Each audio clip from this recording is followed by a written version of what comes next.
ఉంటాం. నెత్తి మీద పడితే ఏం చేస్తామంటే ఎవరు ఏం చేయలేరు అనుకోని సంఘటనలు అవి. అలా కాకుండా 5 ఏళ్ళు 10 ఏళ్ళు కనీసం బాగుంటామని అనుకుంటారు. సో అంటే ఇక్కడ పెళ్లి చేసుకున్న తర్వాత వాళ్ళ పిల్లల త్రూ నుంచి కానీ ఆస్తిలో గొడవలు జరుగుతాయి కదా. సో అట్లాంటివి మీరు ఎట్లా చూస్తారు అనేది నేను వాళ్ళ ఆస్తి విషయం మేము కల్పించుకోము. ఆస్తి విషయం వాళ్ళిద్దరే మాట్లాడుకుంటారు, వాళ్ళ పిల్లలతో మాట్లాడుకుంటారు. పిల్లలు ఒప్పుకుంటే చేసుకుంటారు. కొంతమంది పిల్లలు ఒప్పుకోరు. అసలు ఆమెకి ప్రాపర్టీ షేర్ లేకపోయినా సరే నువ్వు పెళ్లి చేసుకోవడం మా అమ్మ ప్లేస్లో ఇంకొక ఆడదాన్ని చూడము అని అంటారు.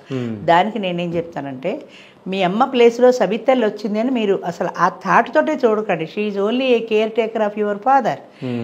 ఆవిడ కేవలం మీ నాన్న మంచి చెడ్డలు చూసుకోవడానికి వచ్చిన ఒక ఫ్రెండ్ అనుకోండి. ఆవిడ అమ్మ అని పిలవకండి, పిన్ని అని పిలవకండి. మీ ఇష్టం, ఎలా పిలవాలంటే ఆంటీ అని పిలవాలంటే అలాగే పిలవండి. కానీ మీ నాన్నని చూసుకోవడానికి వచ్చిన ఒక కేర్ టేకర్ అని అనుకోవచ్చుగా మీరు. ఆ భావనతో చూస్తేనే ఆవిడకి మీకు మధ్య బాండింగ్ రిలేషన్ బాగుంటుంది. మా అమ్మ ప్లేస్లో వచ్చింది, మా తల్లి ప్లేస్ ఏ ఆడది కూడా సృష్టిలో ఆక్యుపై చేయలేదండి. భార్య ప్లేస్ ఇంకొక భార్య చేయగలదేమో కానీ బిడ్డల తల్లిగా తల్లి మాత్రమే ఉంటుంది. ఆవిడ ఉన్నా లేకపోయినా వాళ్ళ మనసులో ఆవిడే ఉంటుంది తప్ప ఇదో కుర్చీ ప్రమోషన్ కాదు. ఇది ఈ కుర్చీలోంచి ఖాళీ చేసి ఇంకోళ్ళు వచ్చి కుర్చీలో కూర్చోడానికి. అయితే తల్లి స్థానం అనేది ఎప్పటికీ తల్లి స్థానమే. ఆవిడే ఎప్పటికీ మీ తల్లి. వచ్చినవిడ మారుటి తల్లి అని కూడా అనుకోవద్దు. ఆవిడ ఓన్లీ మీ నాన్న మంచి చెడ్డలు చూసుకోవడానికి వచ్చిన ఒక లేడీ అనుకోండి అంతే. ఆ భావనతో మీరు చూసినప్పుడు మీకు అలాంటి తేడా అనిపించదు.